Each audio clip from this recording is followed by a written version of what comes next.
gye buvuddeko twakulaga eggulire ng'abasuubuzi mu katale Wandegeya bagwanganye Malaka ng'entabo eva ku bukulembeze era nga kino kizze kikosa entambuza y'emirimu mu katale kano. Abasuubuzi bagamba nti ebikolwa nga bino bizizza akatale kaabwe emabega nga kino kyaleetera n'ekitongole ki KCCA okwesuulirayo gwannaggamba ku nsonga z'akatale ne batuuka n'obutakaddaabiriza.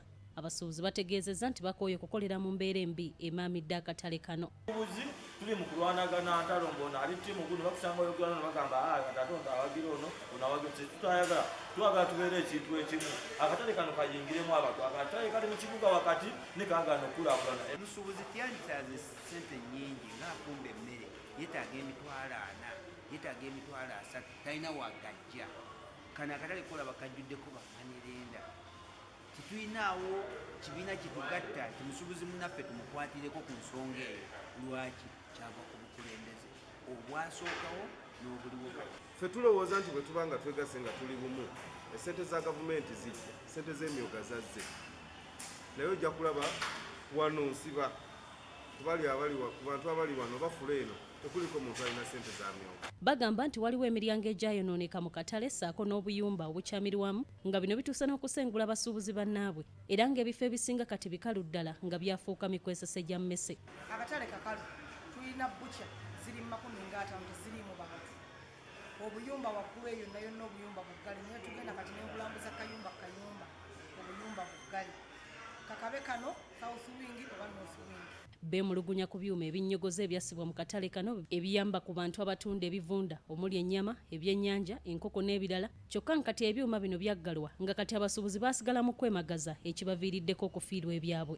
Zino kolodiru naye kati bagiwa bali abawafikosi kanso yagiwa bali abawafikosi n'essaawa ya leero tekyakola naye nga yennyini singa bagikwata ne bagituddiza ffe ng'abasuubuzi tuba tusobola okuterekamu ebintu byaffe kati kiri awo kitudde akatale olwedde akatale ko tekakola nate nga tusobola ogikola tulina omugaso gwayo. Musa Mwanje omusuubuzi mu katale kano asabye abasuubuzi obutaggwa mu maanyi na ssuubi bw'atyo n'asaba KCCA okukola ku nsonga zaabwe.